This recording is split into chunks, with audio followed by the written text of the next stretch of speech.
Rudy's Revelation.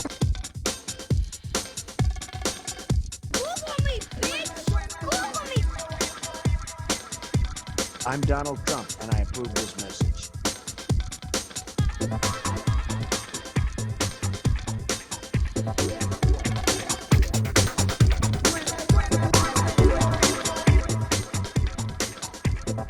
Hey everyone, welcome to the podcast today. It is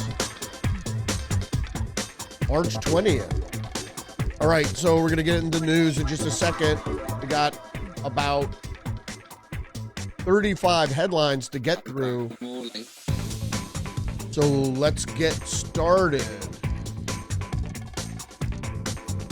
Trump has said he's going to sign an executive order today to close the Department of Education. So we're going to start with that headline for today, Thursday, March 20th.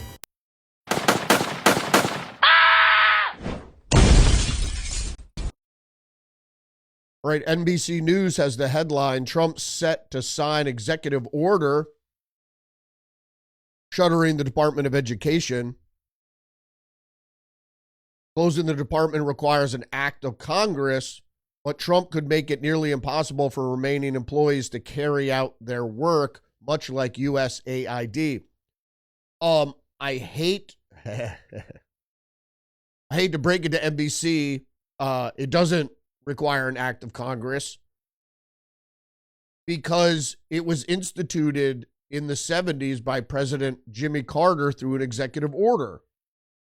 So an executive order would be enough to shutter the Department of Education.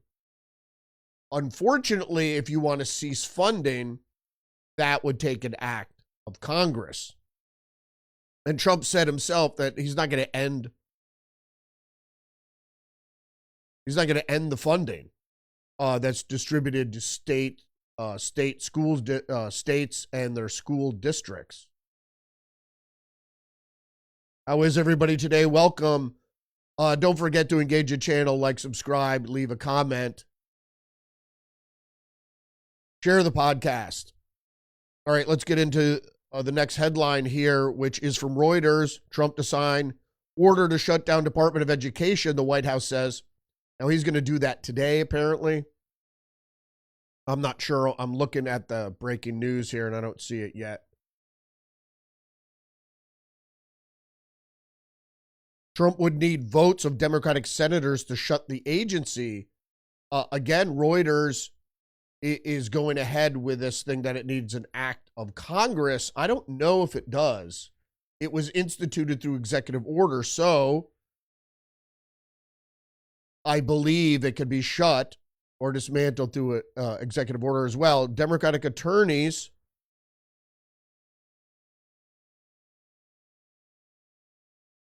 Democratic attorney generals have filed suit to block Trump. Of course, they have. Order mandates no DEI or gender ideology in funded programs. Closure could disrupt billions in K through school and college aid. That's not really the case at all. He says he's going to sign that executive order today. I don't know if he's going to do that. To be honest with you, I don't see it. I'm not sure what, well, Reuters is captured, it's MI6. So as a news agency, it would not disrupt billions. As I said previously, all the money allocated for education and for states would go to education in those states. The order mandates no DEI or gender ideology in funded programs. So the education department, this is what they were doing under the Democrats, particularly under Joe Biden. They put conditions on receiving federal funding for education. And what they were saying was that to accept federal funds, you must include diversity, equity, and inclusion programs, formats, inserts, and gender ideology, which is the other progressive push point, into education. So they are pushing progressive propaganda in the public schools on the condition or as a condition to receive funding. So they're going to file suit, obviously, like they had with every other thing. And of course, this is a worry, is that what they're doing is they're hamstringing the Trump administration now. Will his agenda move forward despite this lawfare? Well, it seems like the Democrats have found that this lawfare, specifically through the federal courts, could work and seems to be at least stalling the agenda. All right, moving on to some more important news. The Wall Street Journal: Fed projections see an economy drastically reset by the Trump election. Not long ago, Federal Reserve officials presumed that 2025 would simply be about getting to the soft landing.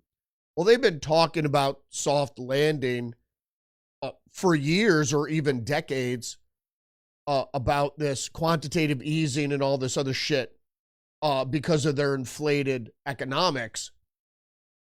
There will be a reset. What they're talking about here is whether we're going to suffer some economic pain. And by pain, I mean whether we're going to go into a recession or whether there's going to be some uncomfortable economic numbers. I don't think any of this discomfort or worry will last more than a few months. Trump's only been in office a couple months, and to be honest, is that some prices have gone down. We're going to get into that in just a second. And I think his economic plan is going to work.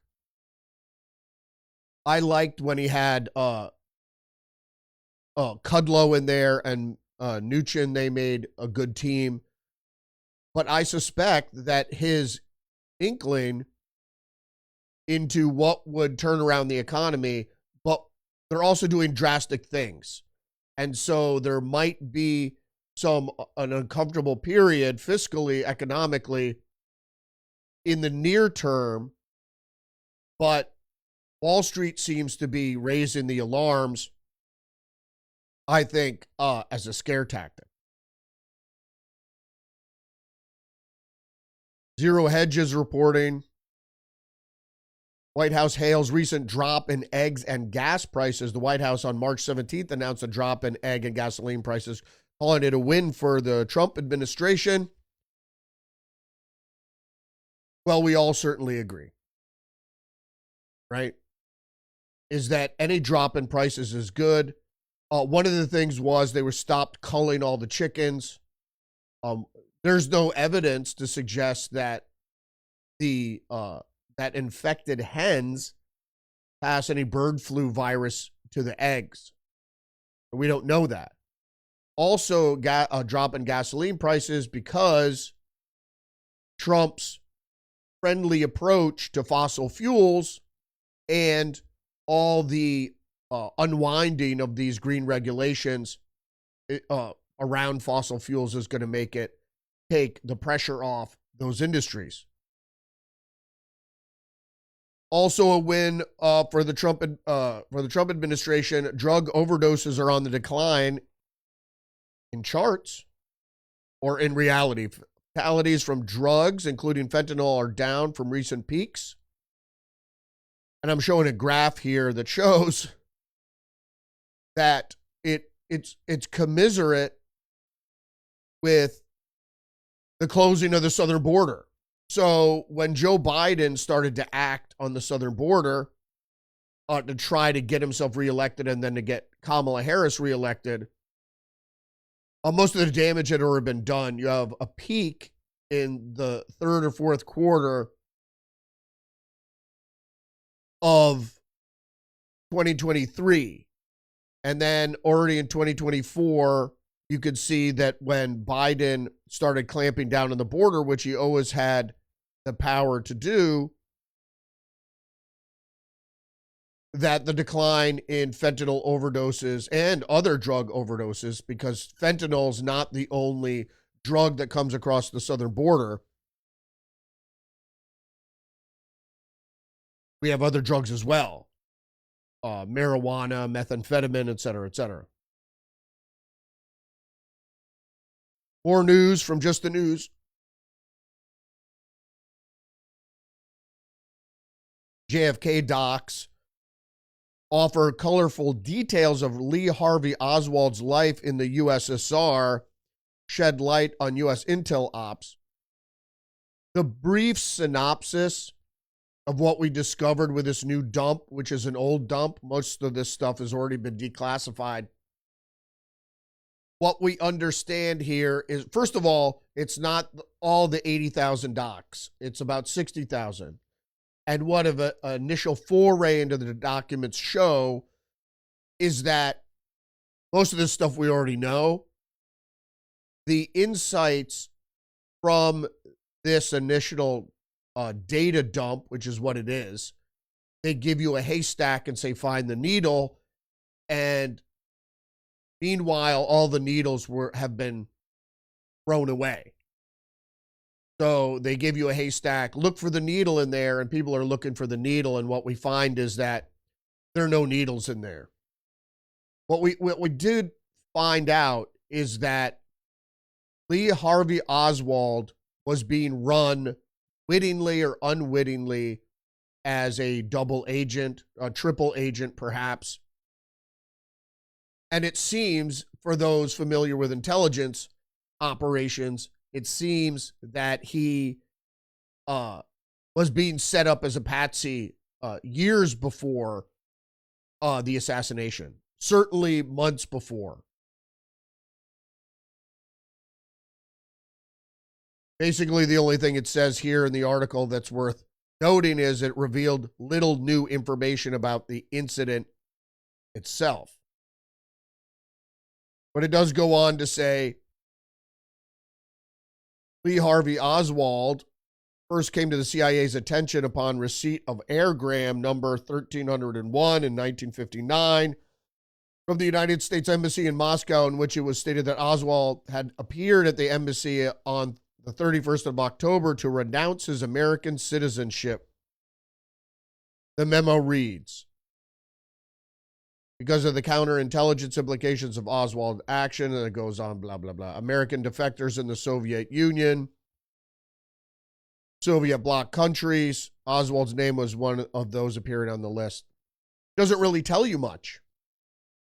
We know there was some weird, all these intelligence folks.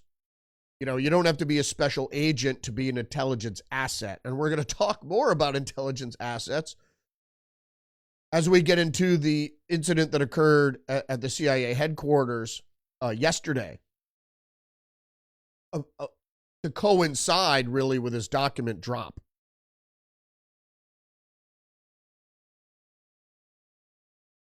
There's more here, though, from Just the News. So far, the National Archives and Records Administration said that it has released roughly 60,000 of the total 80,000 promised documents related to the investigations of the JFK assassination.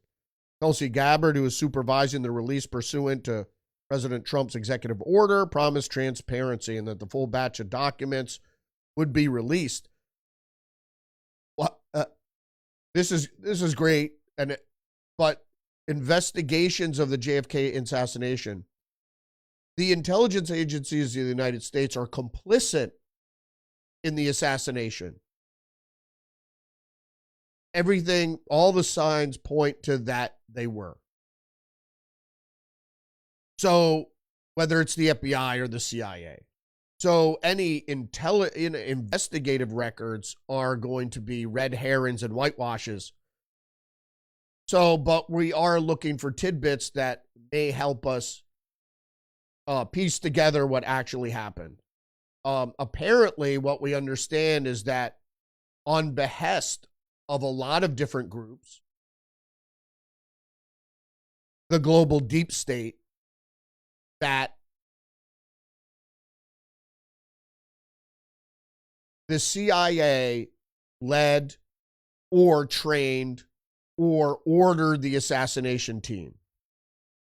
Whether it was CIA, I mean, they don't use card-carrying CIA agents to take care of domestic assassinations of a president of the United States. Which leads us to the next very important question, and I think even more so than the Kennedy assassination, which is from One American News. Judicial Watch files suit against DHS for records on Trump assassination attempt in Butler.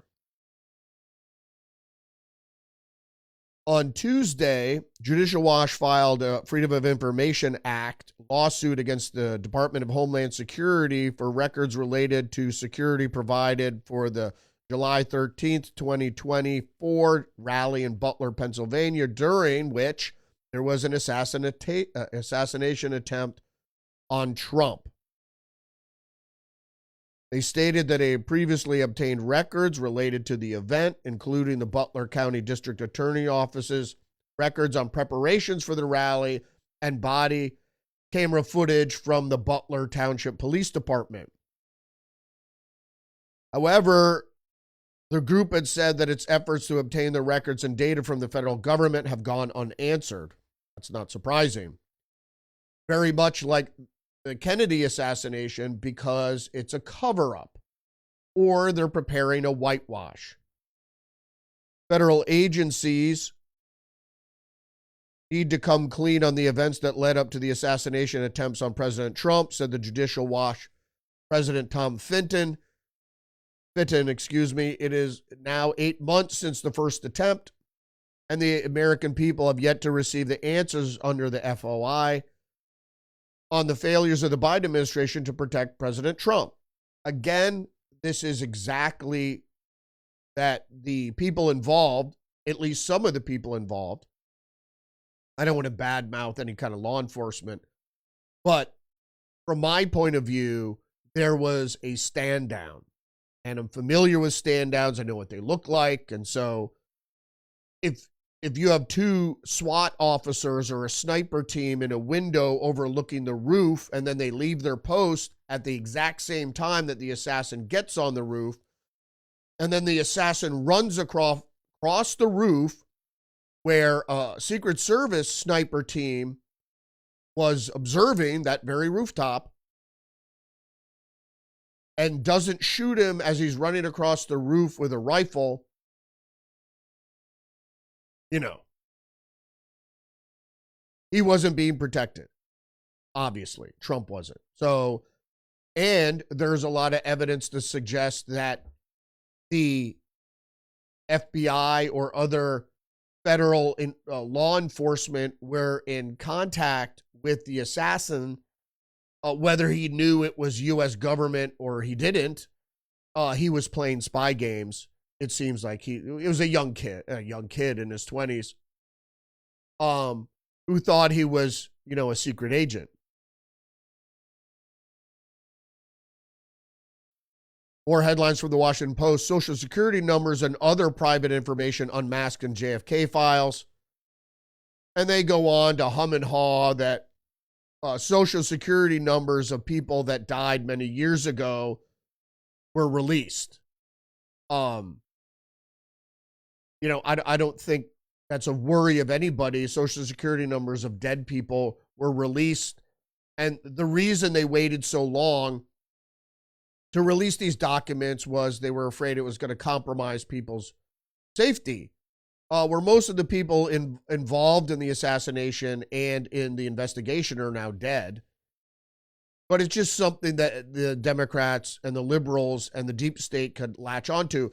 You just look in the Washington Post and it's like, look, we found fraud. And they're like, oh my God, you're taking away Medicare. You know what I mean? It's that the response is always to what Trump is doing is, hey, he's doing something bad. He didn't find something bad, or he's not undoing something bad. That what he did was bad. And again, the Washington Post, which is the news outlet for the CIA, among other news outlets, So why are we surprised that they put out an article that says putting out documents that the American citizens own in a republic, all this stuff is national security and deep state and treating documents that are owned by the United States and its citizens has to be protected from the public. That was the whole thing behind WikiLeaks. Everybody deserves to know.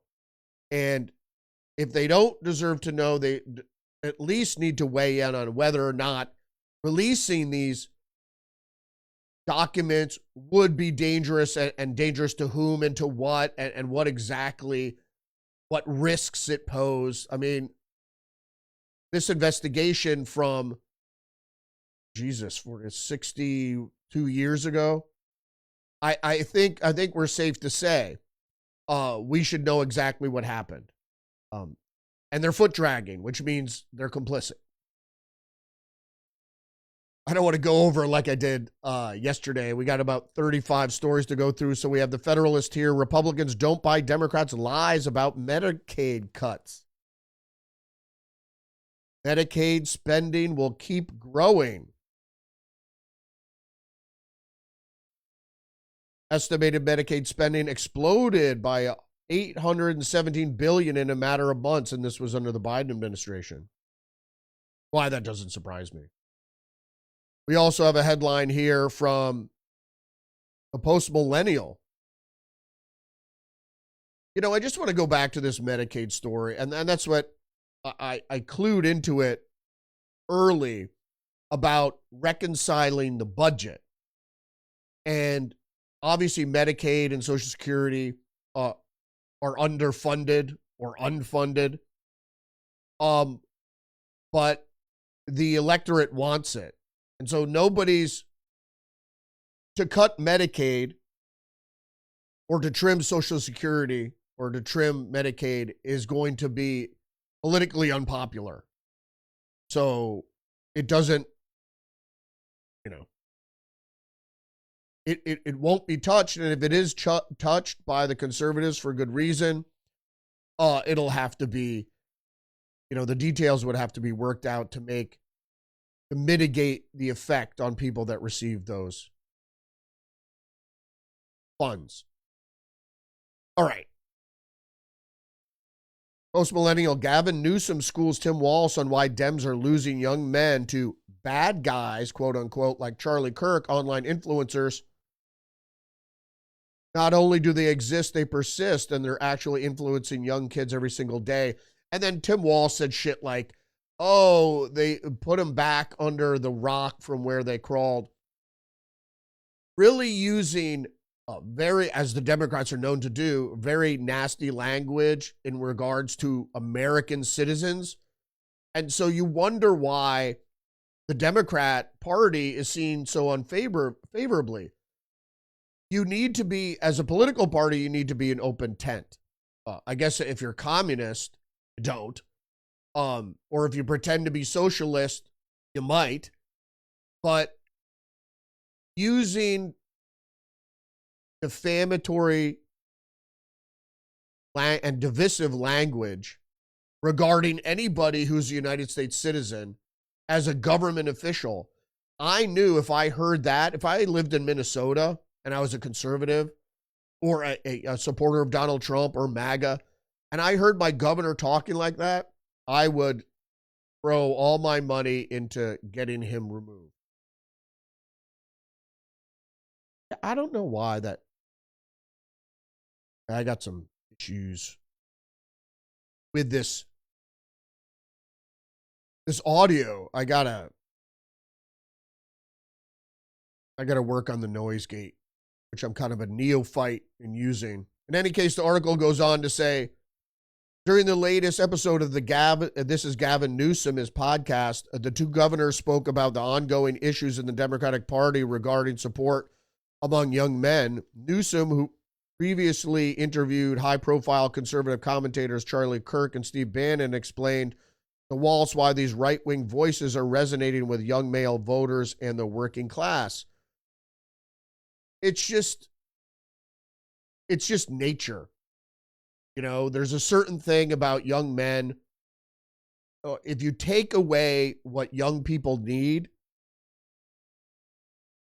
they're going to crave it. Even if it's not on the shelf, they'll look for it somewhere.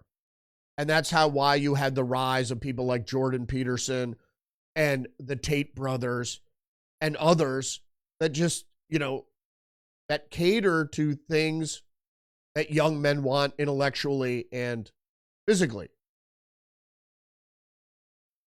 One American News is reporting Tim Walz take great pleasure in watching Tesla stocks go down, and MAGA men are scared of his masculinity, he says. He said this recently at an event. Some of you know this. On the iPhone, they have this little stock app. I added Tesla to it to give me a little boost during the day, 225 and dropping.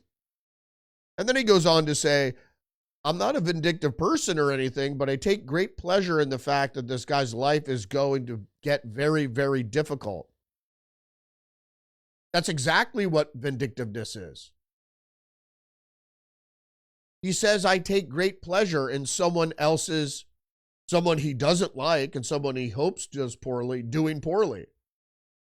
There's two things if you want to be happy in life and to cause no harm, if you're a libertarian, is don't keep malice in your heart. And I know people get angry all the time, but don't hold on to it and nurture it, and don't act vindictively, which means don't take any action, words or physical action, that's going to hurt another person because of the malice you feel.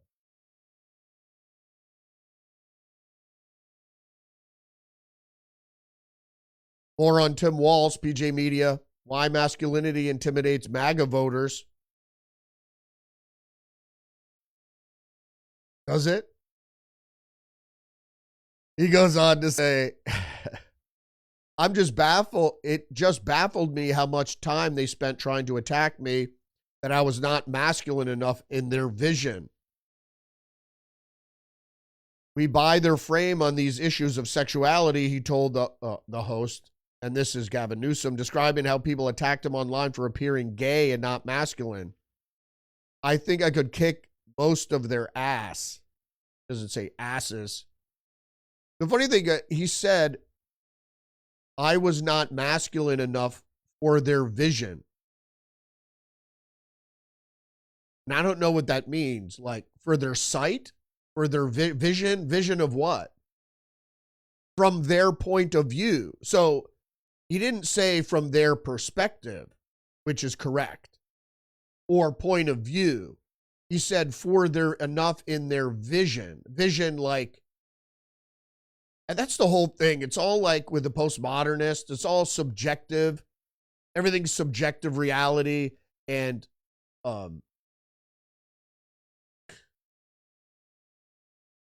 it's all subjective reality with the postmodernists. And vision, their vision, their intent on creating, either, they're creating a utopia, or, the people they're against are creating this warped environment. They always go back to things like The Handmaid's Tale. This is what the Christian nationalists want. It has no basis in reality. Nobody wants that. All right, now let's get back. We talked a little bit about the spookiness of Oswald that we knew all about in the JFK assassination files. So, and I constantly harp on this, and we see guys like this apprehended all the time. They are not lone wolf crazies. Let's just get into the story. This is from the Miami Herald. Key West firefighter had weapons cache, pipe bomb, explosives, and building sketch, cops say. And the guy they apprehended was Vincent Vega. Anybody know where that name comes from? Vince Vega? No? Vince Vega. So Vince Vega found, when they pulled over Vince Vega for speeding and being drunk, they found an AR. They found an AR-15, short barrel rifle. So it's under 16 inches. And I get you have to have a tax stamp for that, I guess. Because it's a short barrel rifle. And then they searched his home and they found 20 firearms of various calibers with about 10,000 rounds of ammunition. I'm envious. Also various calibers, obviously to match the firearms, as well as 2 pounds of gunpowder, polyvinyl chloride pipe bombs with a red-colored fuse. Other materials they determined could be used to make bombs, including potassium chlorate, which is described in the warrant as a potent oxidizer that can be used in explosives and fireworks. A potent oxidizer. Now let me get into potassium chlorate because this is going to make sense to you in just a minute. Potassium chlorate is an oxidizer, which means if you've ever used fire starter, emergency fire starter, they sell it in that tube like Fire Ring or one of those guys. Those items. And it's like a paste and you light it and it goes like crazy. So it has oxidizer in it because you need, so it can burn underwater. So it has oxygen and the material to burn. That's important, so keep that in mind. So it goes on to say, officers also noted as they continued their search, they found digital scales, magnifying glasses, aluminum shavings that are used to intensify the burning of explosives, and large trays of pennies, nickels, and quarters. There was also an explosive investigations guidebook and a diagram of a pump stations in Key West. Investigators also discovered a bag designed to block electromagnetic signals and prevent remote access to electronic devices. So it's a Faraday cage. I have one right here. The bag also had 5 cell phones inside. Now, where have we heard that before? That was with Ryan Ruth, right? Ryan Routh, alliterative name. Vince Vega, alliterative name. And Vince Vega happened to be the lead character, or one of the lead characters, in the movie in Pulp Fiction. Do you get it now? I keep telling people, I'm like, if someone's got an alliterative name and they're doing something sketchy, the intelligence services, particularly the CIA, I don't know about other Mossad or whatever, the ISI, but in America, they love the alliterative names for agents. So Ryan Routh also had multiple cell phones, and Vince Vega. So is this guy a lone nut job? Well, he worked for the fire department. Right? So he had a cover and he left the fire department a year or two ago. And then he's found speeding away from what? Well, we don't know. So we had incendiary devices. We had maps. We have firearms. He was carrying a short-barreled rifle in his car. And has a weird name. But obviously, it's his real name, right? Whether it's a fake ID or whether this guy is really named Vince Vega. Come on. But he's speeding away. And what else do we know?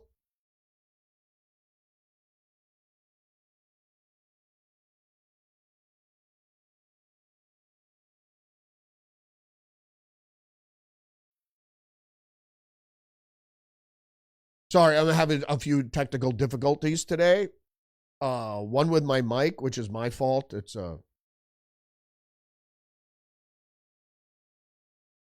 in any case, let's get to the story. So the guy's rushing away, brush fire, smoking conditions shut down road leading in and out of Florida Keys. So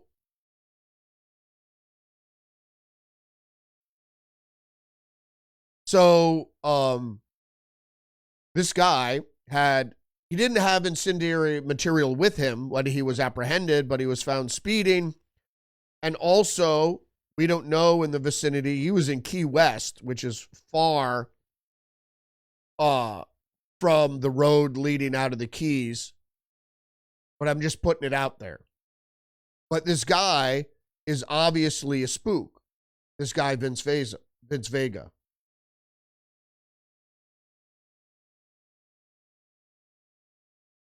We're going to tie it together with, give me a second here.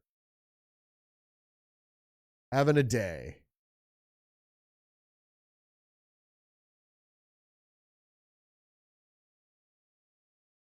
All right, so we're going to go to the next article here. From One American News, Virginia, armed man at CIA headquarters sparks massive police response.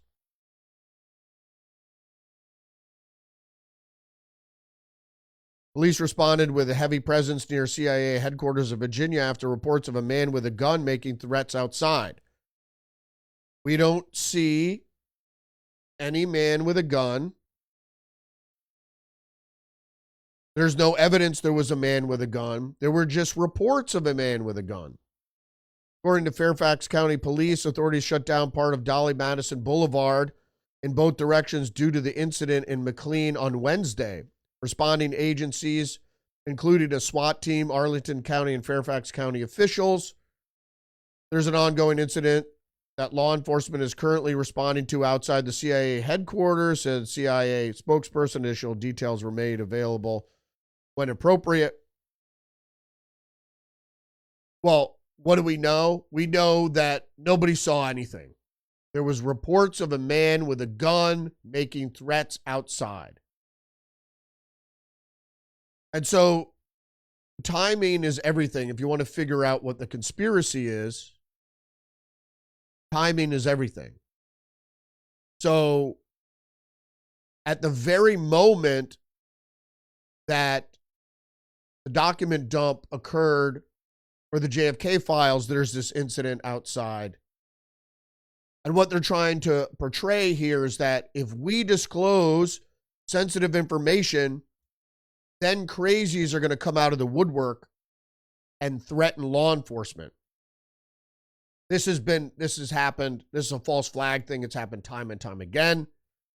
And if you try to do follow-ups with the people that say attacked a FBI field office, that supposedly walked into an FBI field office with an AR-15, and then you try to do a follow-up story and find out what really happened, the story disappears. But speaking of real terrorist concerns, this is post-millennial. 2 arrested after Tesla dealership in Montreal vandalized. Climate group takes responsibility. Last Generation Canada, a climate activist group, took responsibility for the vandalism, saying it was an act of protest against Tesla CEO Elon Musk. Now, wait a second here. He makes electric cars. I guess that's good for the environment, right? So why are you attacking Elon Musk?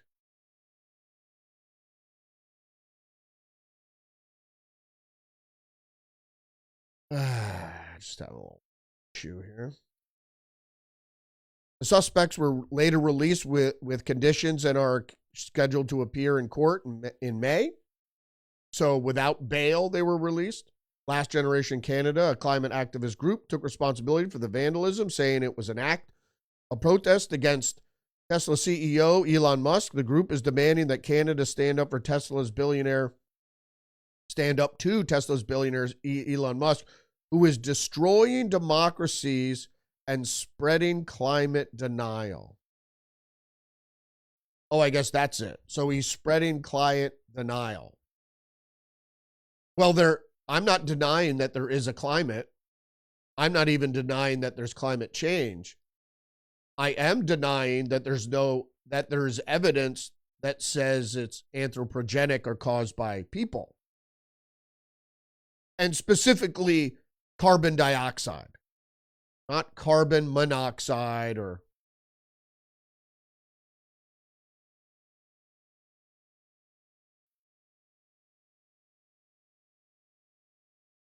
Real Clear Politics, Elon Musk on Tesla attacks. They want to kill me because I'm stopping their fraud. Bad people will do bad things. Indeed.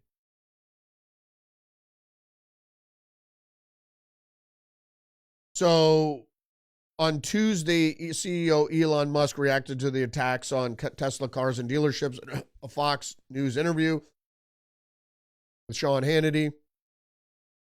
I've only done productive things. I think there's some kind of mental illness thing going on here because this doesn't make any sense. And I think that there are larger forces at work as well.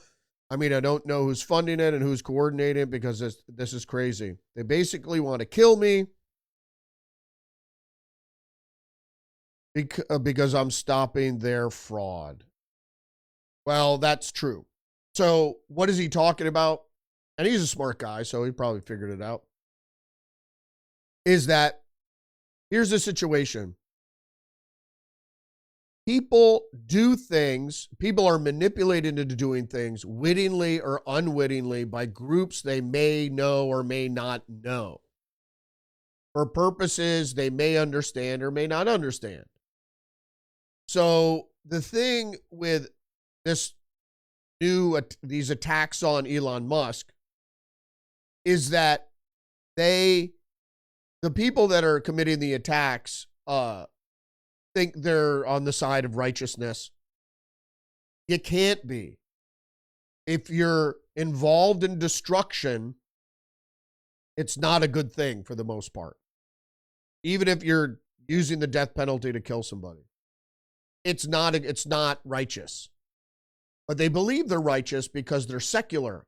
And so righteousness in the secular realm takes off a completely distorted form, which is, I'm doing something to stop Hitler, to stop Nazis, or because all they do, it's very easy to do, and I won't spend too much time on this. They take a scapegoat and they demonize the scapegoat. And then for people who are uneducated or uninformed, they said, there's a lot of bad stuff going on, which we all can agree. The reason for this bad stuff is because of that scapegoat. And that scapegoat is this person. And he is the scapegoat we say he is because he's very, very bad. Not only is he bad, he is akin to who's the worst villain in the world, in history, let's say. And the only one that they can convince people that isn't left-leaning is Adolf Hitler, which actually the Nazis, the National Socialists, were socialist, but just a different form of, they were more center, and they were indeed in fascist, and I could digress into why fascist is on the right. Fascism is on the right, but I'm not going to do that now. But that's how they manipulate people, is just, and if they don't do their own research or listen to Trump speak or listen to Elon Musk speak, they're going to have a hard time. Next headline up, Zero Hedge Sleek. New Chinese EVs are taking over in emerging markets. Indeed. I'm going to try to zip along here. Places like Bangkok to Johannesburg to Sao Paulo are being dominated by new low-cost sleek EVs that China has been churning out en masse over the past decade. The reason I'm talking about this article is because the leftists wittingly are tools of the globalists. So the globalists don't like Elon Musk now because he's taken away the funding. They're ripping off of the taxpayer. They're taking that away. So what do the globalists do? Well, they build another, and just what they did since anciency. You know, when Egypt was under siege, or when Babylon was under siege, they moved their empire to Egypt. When Egypt was under siege, they tried to relocate it in the New World. Unsuccessfully. And that's what they're doing now. And so the globalists, or the rich elite, the cabal, whatever you want to say, so they built China so they would have some place to flee to. The communist China that we know today is not a product of the Chinese, though they think so, as much it is the product of the same people that launched the Bolsheviks. It's no different. It's the Jacobins from the 18th century. And so now they're saying, don't buy Elon Musk because he's a Nazi. He's an authoritarian. He's a fascist. Meanwhile, you need to buy these, what are they, YBT? What's the Chinese company? The Chinese cars. Because they're not authoritarian. They're the good guys. I mean, it's so upside down. It boggles the mind. Wall Street Journal is reporting Bondi's campaign against domestic terrorism starts with Tesla foes. Attorney General pledges federal prosecutors against anti-Musk vandals. Thank God. Going to move a little bit faster. Post-millennial Elon Musk donates to Republican lawmakers supporting judge impeachments. Musk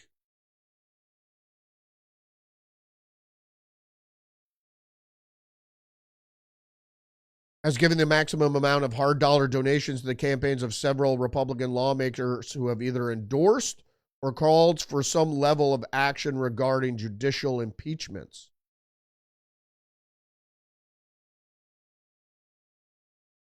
This is going to stall our progress here.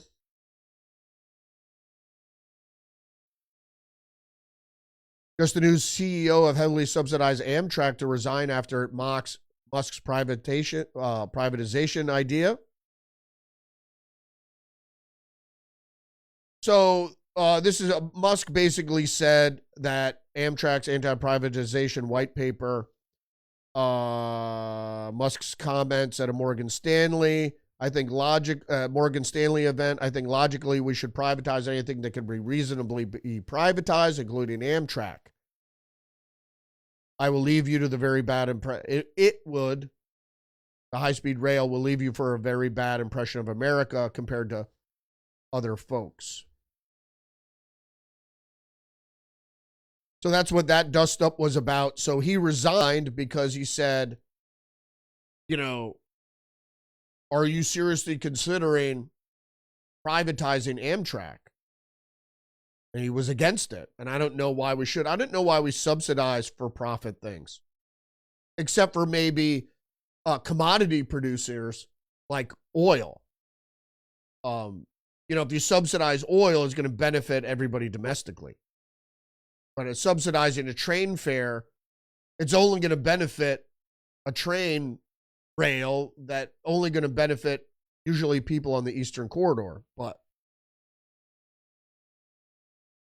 they don't. Do they subsidize air travel?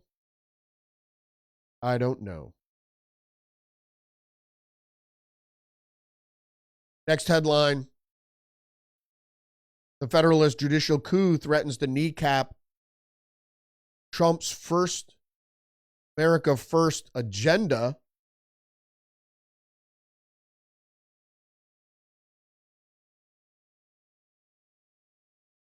Have to move.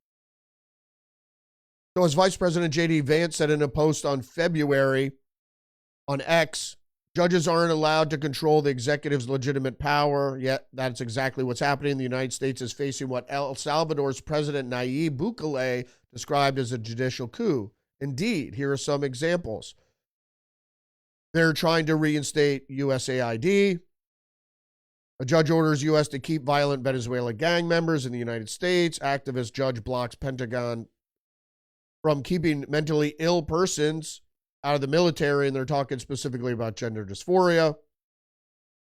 Blocking Department of insisted on Department of Education grants, and I think that indeed is constitutional.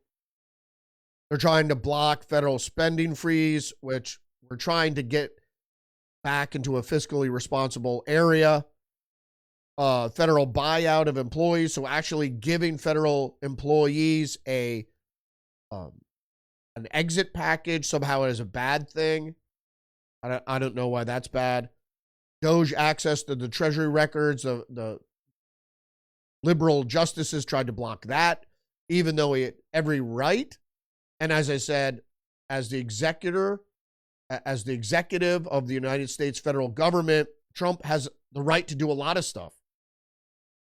He just can't countermand acts of Congress, which he hasn't done. Birthright citizenship. Moving on to other headlines, just the news. Judge blocking Trump deportations played key role in Trump-Russia FISA saga. So if you didn't know this, Judge James Boasberg, nominated to be the U.S. District Court for the District of Columbia by then President Barack Obama in 2011, is currently engaged in an all-out legal battle with the Trump justice system. But he had a role as the head of the FISA court. We didn't know, which is FISA is a secret court for the Foreign Intelligence Surveillance Act, which means basically domestic surveillance. So the broad powers that were given to the intelligence community after 9/11 was supposed to be kept in check by what was a secret FISA court. And this guy was head of the FISA court during Crossfire Hurricane. So when they were asking to surveil candidate for president of the United States, Donald Trump, he said, okay. And so he has some blame, but most of the blame fell on an FBI fall guy who doctored the application for the FISA warrant. But now we have the same judge that was involved in that trying to block the Trump administration. Zero Hedge, UK taxpayers funded $7.6 billion pounds in welfare for migrants in just 1 year.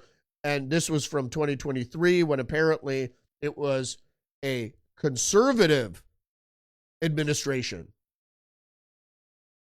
The figures are from 2023. Conservative government was in power. And now we have a Labor in power. So do you think that's going to go up or going to go down? And that was my problem with immigration from the start. It's not people's race or the country from where they're coming as much it costs money. If they're unskilled, if they come in illegally, they're likely unskilled. And we have to support them. The Federalist, the judicial insurrection is worse than you think. Indeed it is. More nationwide injunctions and restraining orders have been issued against Trump in the past month that were issued against Biden in 4 years. And they had a chart just recently, I think it was on Fox News, that said he had 64 injunctions in his first term. And now I think we're at 12. And he's only been in office for 2 months. On one level, all this amounts is what attempted takeover of the executive branch by the judicial branch. On the other, deeper level, this is an attempt by the attempt by the judiciary to prevent the duly elected president from reclaiming control of the executive branch from the federal bureaucracy, the deep state. That's exactly what they're talking about. Is the executive branch has the right to conduct policy. The judicial branch does not, and that's the only outcome from these lawsuits can be a stay or an injunction because the lower federal courts don't have any jurisdiction over the executive branch of the federal government. All right, on to something different now for the National Review. More lingering effects of COVID. Social rudeness, an extended period when schools, businesses, and other institutions closed, when real world physical interactions diminished or disappeared, and when governments encouraged us to view other people with suspicion, unsurprisingly, it had negative consequences for how we relate to one another in person, on the road, and elsewhere. It's clear that the behavior of good many people changed for the worse, maybe permanently, during the pandemic. Indeed, it like 9/11 and other events in history, it was a traumatic experience that was then fused and used to clive your psyche, and then to put in manipulative propaganda. And for the weak-minded, it was way worse. You still see people driving alone in their car with masks to this day, and that won't leave their house, like Howard Stern. And it increased the willingness of institutions to conduct previously in-person events virtually, or to abandon them outright. So you don't have your physical redress. More news from Just the News.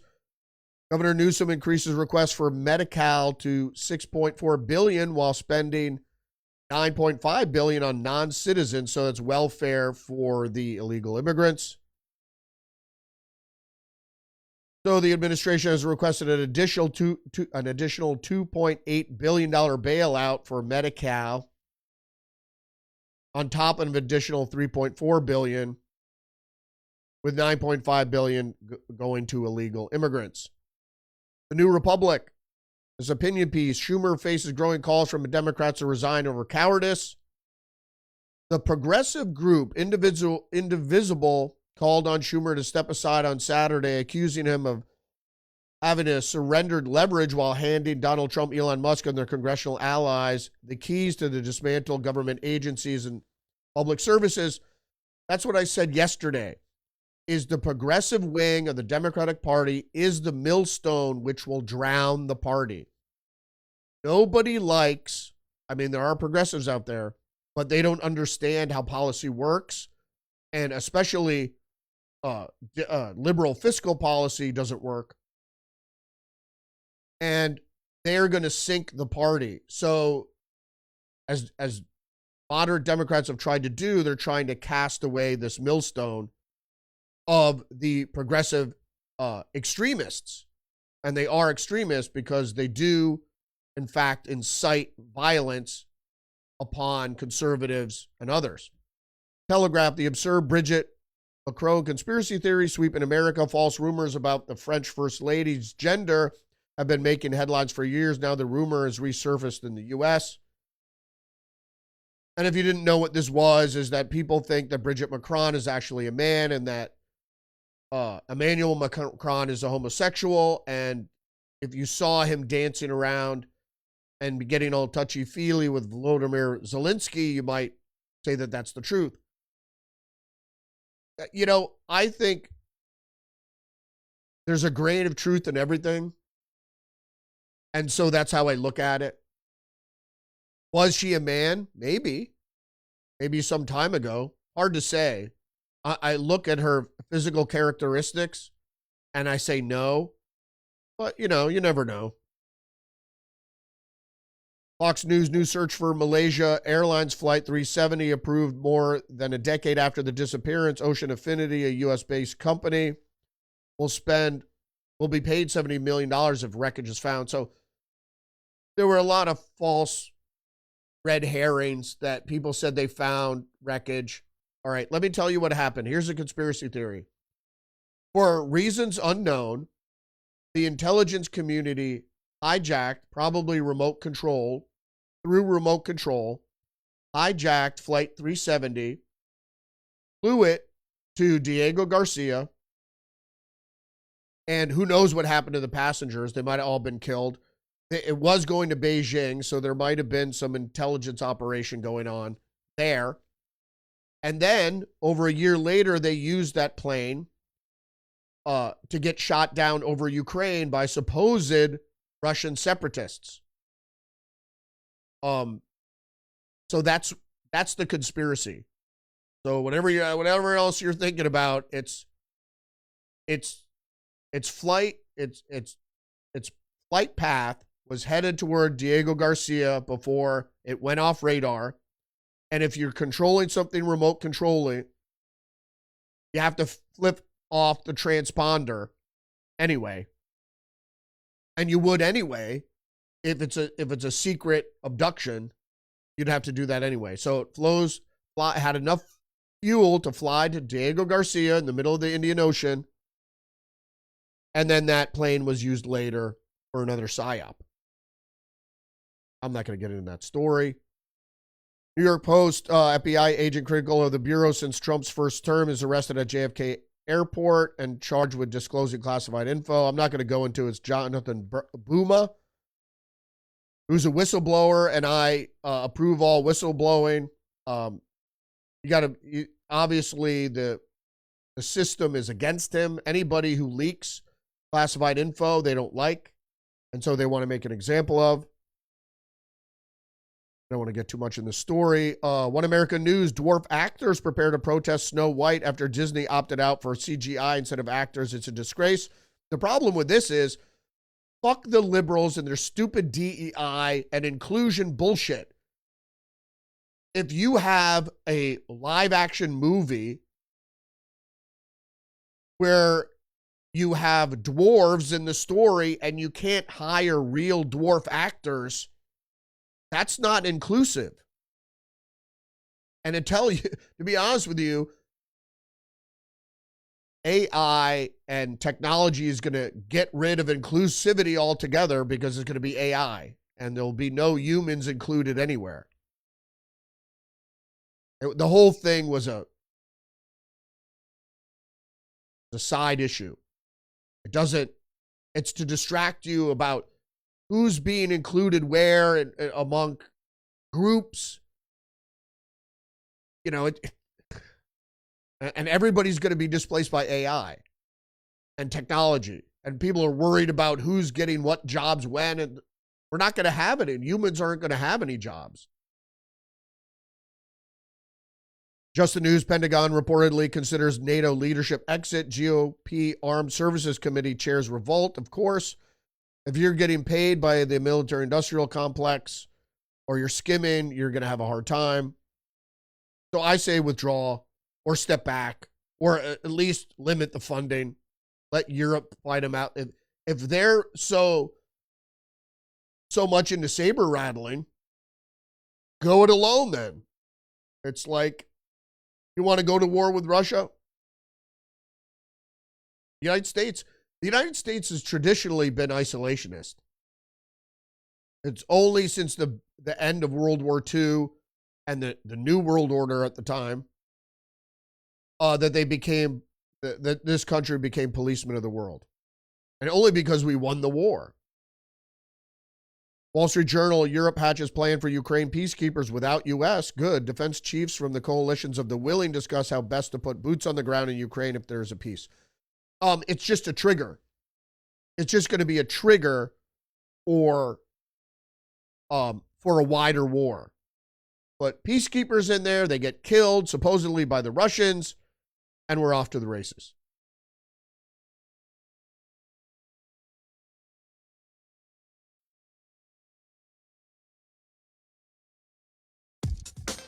And I have this little tech problem is that sometimes in the middle of the podcast, all my shortcuts get zapped. And so I manually have to go into different apps, switch around for the scene switching and shit. So thanks for joining me today. Don't forget to engage the channel, like, subscribe, leave a comment, share the podcast. Remember, you're under attack psychologically and biologically. Join me every day, Monday through Friday, around 10 a.m. Live stream on Rumble. I make a little joke because for the past week I've been a hard time. I haven't been sleeping in, but hard time getting everything ready for 10 o'clock. Originally, I wanted to try to be live at 9. The earlier the better as far as news is concerned. But thanks for joining me today. Stay hip to that trick. And I'll see you tomorrow. This is a conspiracy. The New World Order.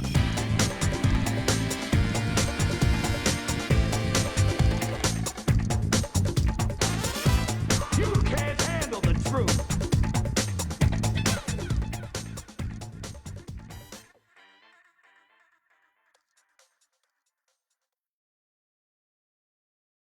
I'm an American. I have rights.